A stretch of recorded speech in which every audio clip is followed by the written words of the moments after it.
Salut à tous! Alors une petite vidéo pour vous dire que je vais bien. C'est c'est sympa, non? De faire une vidéo pour dire qu'on va bien. Non, pour vous dire un truc chouette. En fait, la semaine dernière, j'ai passé une semaine dans un autre monde, dans une autre dimension, en fait. Je suis allé en chantier participatif du côté du moulinage de Chirol, à Chirol. Simplement, en Ardèche. Et pour tout vous dire, c'est clairement un autre monde. En fait, c'est un projet collectif, un projet avec un super collectif, j'ai même envie de dire, qui s'est monté autour d'un bâtiment, une ancienne friche qui était un moulinage à la belle époque. Donc le moulinage, c'est là où ils extrayaient le fil de soie des cocons. Et donc un grand bâtiment qui va avoir une nouvelle vocation, à savoir de mélanger de l'habitation et des lieux communs de vie, de culture, des lieux de spectacle et des lieux d'artisanat. Donc un gros projet sur un bâtiment de pas loin de 5000 m² qui s'est construit autour d'un collectif de gens passionnés et passionnants, vraiment très passionnants. Et qui ont une envie vraiment folle de faire tout ça un commun, en fait, que vraiment le bâtiment lui-même appartienne à un bien commun, et ça c'était vraiment chouette à voir. Donc une semaine entière en immersion, en fait, sous forme d'un chantier participatif, donc c'est ça que j'ai trouvé vraiment chouette dans cette possibilité, en fait, qu'ils ouvrent, c'est... Bon, le lieu, ils sont plusieurs à y vivre, ils y vivent un petit peu en caravane, etc. Pour l'instant, les travaux sont loin d'être finis, mais, euh, mais ils font régulièrement des chantiers sur lesquels on peut venir, et en fait, pour questionner le projet, pour en savoir plus, je trouvais ça super intéressant, parce qu'en fait, on peut vraiment avoir un échange, c'est-à-dire que on vient apporter sa force de travail, et en même temps, on peut discuter avec les gens du projet, ou les autres, qui, comme moi, sont venus... un petit peu par curiosité ou par envie de faire. Envie de faire, c'est une belle envie en fait que peut être l'envie de faire. Donc un super projet avec une superbe équipe et en plus on était gâtés par la météo, donc tous les chantiers, enfin toutes les parts du chantier se faisaient essentiellement en extérieur et c'était vraiment très agréable de pouvoir faire ça au mois d'octobre. Et là tu te dis, je suis sûr, mais qu'est-ce qu'il a été faire par là, quoi. Alors, entre autres, une petite cabane pour ranger le bois, bougeage de cailloux, de terre, de vidage de gravats et divers déchets à la déchetterie. Donc un beau programme, mais vraiment c'est pas... Enfin déjà c'est superbe de pouvoir user de sa force de travail pour d'autres. Enfin moi je trouve que c'est une belle chose à faire. Mais c'est surtout l'occasion entrecoupé de tout ça par les repas collectifs, par les moments d'ambiance communs, avec, on a été royalement servi à table par ceux qui s'occupaient du repas, et c'était vraiment, vraiment royal pour ça.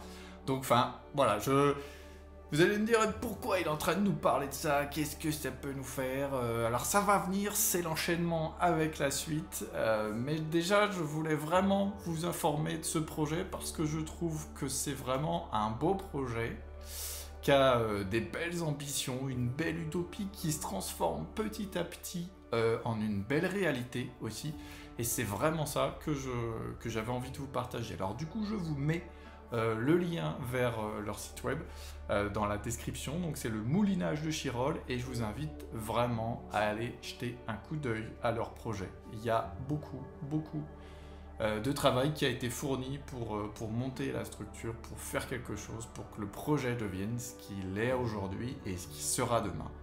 Donc beaucoup de belles choses. Et ces belles choses, pour ma part, elles m'ont encore plus motivé à revenir avec plein d'idées pour le projet du village dont je vous ai parlé un petit peu en début de septembre et sur lequel j'ai envie de revenir. Oui, alors justement, ce projet de village. Où est-ce qu'il en est? Je suis sûr que c'est la question que tu te poses. Mais avant ça, un petit point pour tous ceux qui n'auraient peut-être pas suivi les annonces que j'ai pu faire il y a quelques temps. Mais qu'est-ce que c'est-il donc? Qu'est-ce que ça peut être que ce projet? Alors, le projet qui se cache derrière le village, c'est de monter un atelier collectif pour artisans, pour créateurs, pour tous ces métiers un petit peu créatifs et qui pourraient marcher en synergie les uns avec les autres. Hein. Donc de créer un lieu qui soit destiné à ça et où on y vient en tant que professionnel pour exercer son activité avec les autres, en fait. Mais au-delà du lieu, tu vois, l'envie derrière le village, c'est vraiment d'avoir un espace de partage, d'échange, d'entraide, quelque chose qui rebooste les activités de chacun, quelque chose qui les propulse, quelque chose qui propulse ça en dehors du contexte du lieu, qui vraiment rayonne sur le territoire sur lequel le lieu peut être implanté.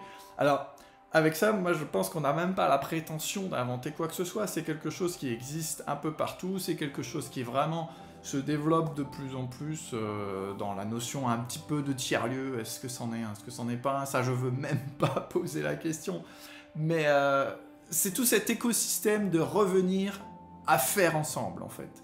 À l'image un petit peu de ce que j'ai pu percevoir à travers le projet du Molinage de Chirol, c'est vraiment on fait ensemble et on voit qu'ensemble on sera meilleur que individuellement.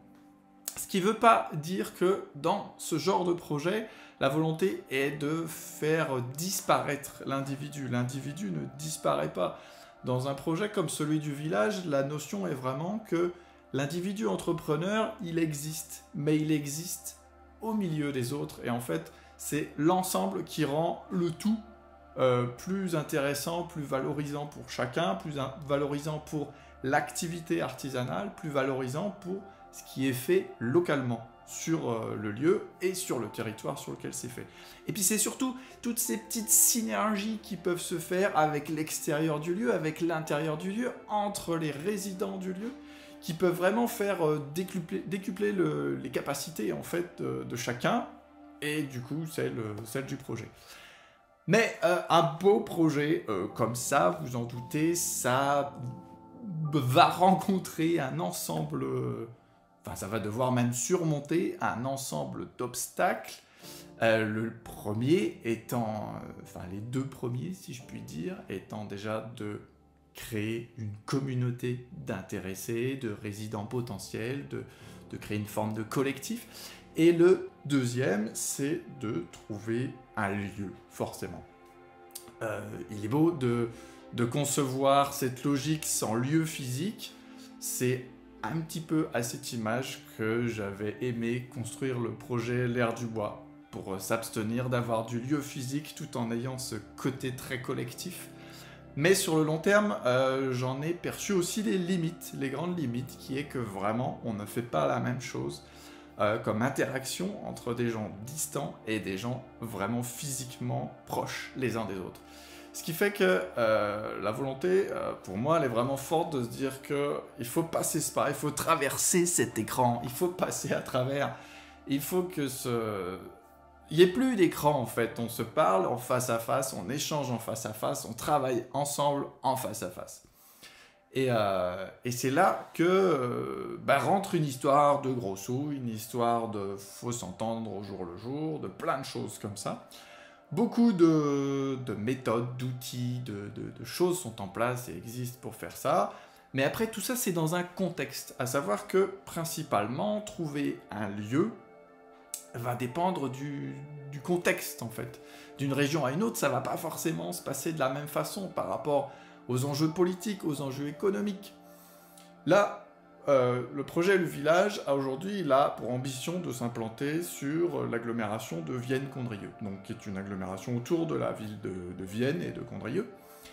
Donc en Nord-Isère, même si Condrieu finalement c'est dans le Rhône, mais donc autour de ces deux villes, qui sont à 30 km au sud de Lyon, pour ceux qui ne connaissent pas, parce que c'est vrai que je vous avoue qu'avant d'habiter à Vienne, je ne savais pas qu'il y avait une ville qui s'appelait Vienne en France. Donc pour moi, Vienne, c'était en Autriche. Donc je préfère rappeler qu'il y a Vienne qui existe en France, qui est la sous-préfecture de l'Isère et qui est une très jolie ville, avec un passé très intéressant, historiquement très intéressant. On va y retrouver une occupation jusqu'aux Romains, avec encore de belles ruines romaines. Un beau temple, un théâtre antique qui sert à la belle saison de salle de spectacle, même clairement une salle de concert, avec quand même pas loin de 7000 places assises, je crois, ou 5, je sais plus, 7, 6000. Bon, on va pas chipoter sur les chiffres, il y a du monde. En tout cas, on peut rentrer 7000 personnes. Tout le monde n'est peut-être pas assis, mais bon, en même temps, on est assis sur le caillou. Mais bon, en plein été, assis sur le caillou, c'est pas très grave. En tout cas, il y a des beaux concerts, des belles choses qui se passent pendant 15 jours l'été par là. Mais tout ça pour dire que c'est une ville riche d'histoire, une ville qui est coincée entre la colline, le fleuve, mais qui n'a pas manqué d'avoir des belles évolutions, et un passé industriel aussi, au siècle dernier, avec toute une industrie textile, ce qui fait peut-être un petit peu le lien avec le moulinage de Chirol en introduction, pour ceux qui suivent et qui n'ont encore pas abandonné la vidéo jusque-là. Hein. Parce qu'ici, on avait pas mal d'usines de textile, de draps notamment, ou diverses choses autour du textile, et des tissages surtout. Et il nous reste des beaux bâtiments, honnêtement, des très beaux bâtiments qui sont malheureusement, pour la plupart, sous-exploités, en assez mauvais état, et qui, entre guillemets, peuvent faire une sorte de verrue dans le paysage, mais qui surtout coûtent très très cher à en faire quelque chose. Et c'est là qu'il y a une chose un petit peu rigolote, parce que derrière l'utopie de se dire « Waouh, tous ces mètres carrés, souvent pas si mal pensés, dans le sens où c'était déjà des bâtiments industriels, ça serait chouette, paf, on les investit, on rentre, putain, on a des beaux mètres carrés. » Oui, mais potentiellement, il y a de la pollution, il y a plein de choses. Il y a peut-être des projets politiques différents par rapport au quartier dans lequel c'est. Il y a peut-être des normes qui ont changé aussi depuis. Ça peut être dans un endroit inondable et qu'à l'époque où ça a été construit, on s'en est pas préoccupé du tout, tu vois. Mais dans tout ça, je me dis, notre commune, elle est belle, elle a un vrai potentiel. Comment on peut faire pour réussir à convaincre nos élus qu'un projet comme celui du village, de réunir un petit peu plus des artisans, des créateurs qui sont pour moi l'avenir du travail. Je veux dire, d'un côté, on va peut-être imaginer que se dire l'avenir, c'est le high-tech, le ultra high-tech, de dématérialiser tout. Pour ma part, je pense que non. Je peux me tromper, honnêtement, je suis pas en train de vous faire la diseuse de bonne aventure, mais j'ose espérer que non, même presque. Pourtant, la technologie, j'en use et j'en abuse, mais j'ai vraiment pas envie que ce soit notre futur. Et même là, si je l'utilise pour vous parler, j'ai pas envie du tout que ce soit notre futur, que notre futur soit humain, que notre futur ce soit le faire ensemble, le faire localement, le faire avec nos mains. Et je me dis que des lieux comme ça, c'est important qu'on arrive à les monter, qu'on arrive à convaincre nos politiques que les monter, c'est important pour ceux qui sont dedans, pour la population et pour la commune, en fait. Et voilà, donc pour ceux que ça intéresse d'en savoir un petit peu plus sur le projet, parce que bah là, aujourd'hui, j'ai rien à vous présenter d'un point de vue physique. Le lieu, on ne l'a pas vraiment, on a des pistes, c'est tout ce qu'on a en fait. Et des pistes et des possibilités, mais il y a encore du travail, beaucoup de travail pour arriver à quelque chose. Mais je me dis que de diffuser cette envie, de vous montrer l'envie qu'on a derrière ce projet, ça ouvrira des choses, quoi qu'il arrive. Je l'ai constaté vraiment, vraiment beaucoup par le passé, que plus on en parle, plus on fait résonner une envie à travers un discours vers d'autres personnes, plus on va recevoir quelque chose qu'on n'avait même pas imaginé. En fait, plus le projet va se modeler, plus on va être capable d'arriver quelque part.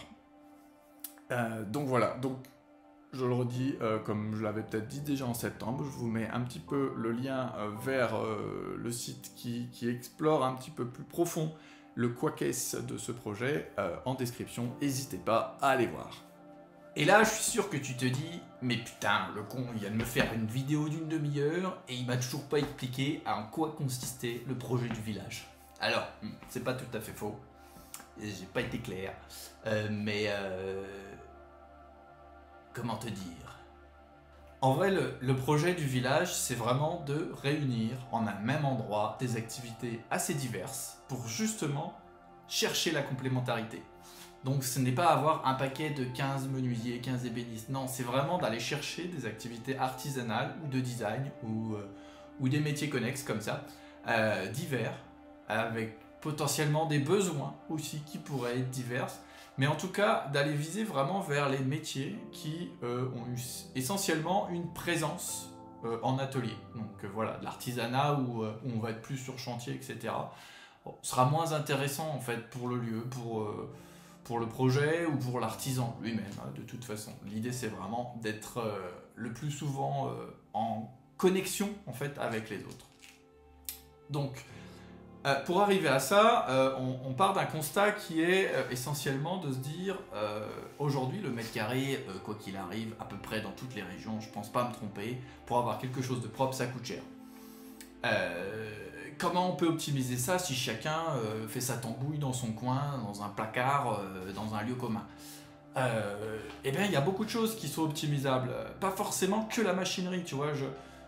Moi, j'y crois moins déjà à me dire on partage toutes les machines parce que ça rajoute une organisation, etc. Non, et puis surtout s'il y a des métiers divers, c'est pas les mêmes machines, c'est pas forcément les mêmes besoins. Donc, ce qui peut être partagé, c'est surtout les accès, les stocks, éventuellement les zones de stockage au moins, les zones de transition, les zones de chargement, déchargement, les zones de lieux communs, les zones où on va pouvoir discuter, les zones où on va pouvoir se réunir, les zones où on va pouvoir peut-être même convier ses clients en fait, et les zones d'exposition entre guillemets.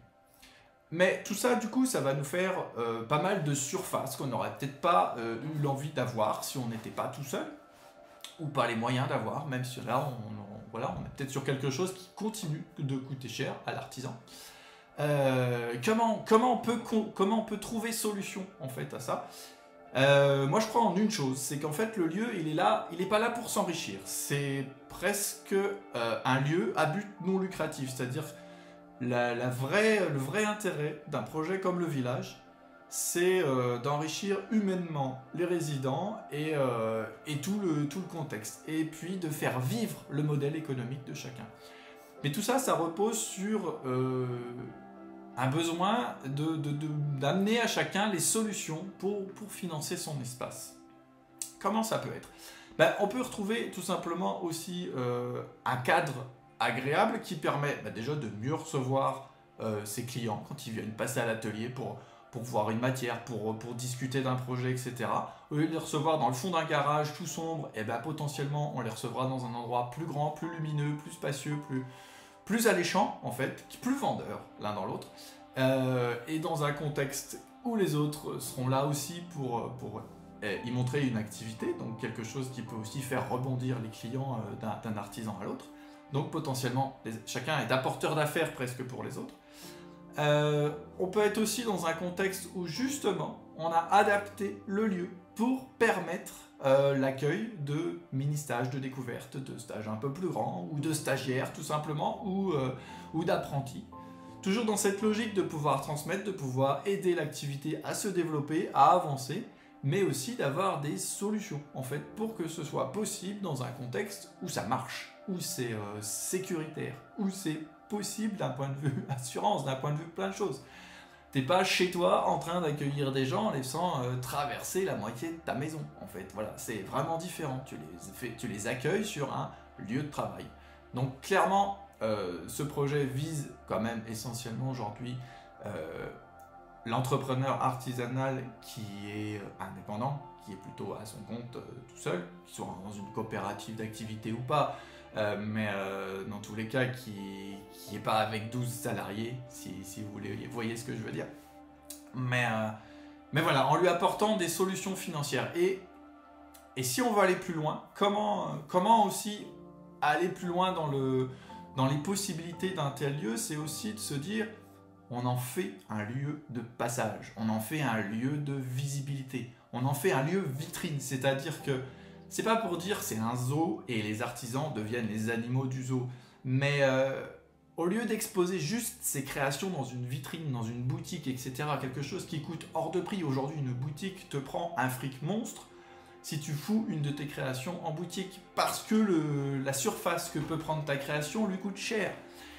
Et bien là, on fait que justement, c'est la fabrique en elle-même, c'est toute la manufacture qui est le lieu d'exposition. C'est-à-dire que en ayant des solutions pour faire venir du public par différents biais, des événements ponctuels, que ce soit des expos, que ce soit des conférences, que ce soit des débats ou des choses comme ça, ou tout simplement aussi de la location d'espace à des entreprises qui peuvent avoir un besoin d'un espace localement sur un après-midi, sur une journée, avec potentiellement des activités type manuel, artisanales qu'on pourrait joindre à la prestation. Et tout ça, ça fait un flux potentiel, pas forcément permanent, parce qu'on n'est pas non plus dans un phénomène de foire, mais un flux qui t'amène une visibilité à l'artisan. Donc, il y a de fortes chances que le coût pour l'artisan soit toujours plus important d'être dans un lieu comme ça que d'être au fond de son propre garage qui lui coûte rien. Mais il faut le comptabiliser d'un point de vue du potentiel d'activité que ça peut débloquer pour chacun, pour le projet, pour tout en fait. Donc voilà, un peu un détail un petit peu plus profond des ambitions du projet, des belles ambitions du projet, qui encore une fois je pense ne réinventent pas la roue, mais je me dis que c'est pas assez développé. Il y a pas assez de lieux comme ça et un de plus pour peut-être justement en faire éclore d'autres ailleurs, et ben ça serait chouette. Alors voilà, merci beaucoup de m'avoir écouté aussi longuement, merci d'avoir tenu jusqu'au bout, parce que celle-là je pense que c'était de la parlotte sacrément longue, mais c'est avec un grand plaisir que je vous explique tout ça, que j'ai envie de vous tenir au jus de ce qui se passe, parce que ce projet, il me tient à cœur personnellement, et il tient à cœur à tous ceux qui vont s'y impliquer, qui s'y impliquent déjà.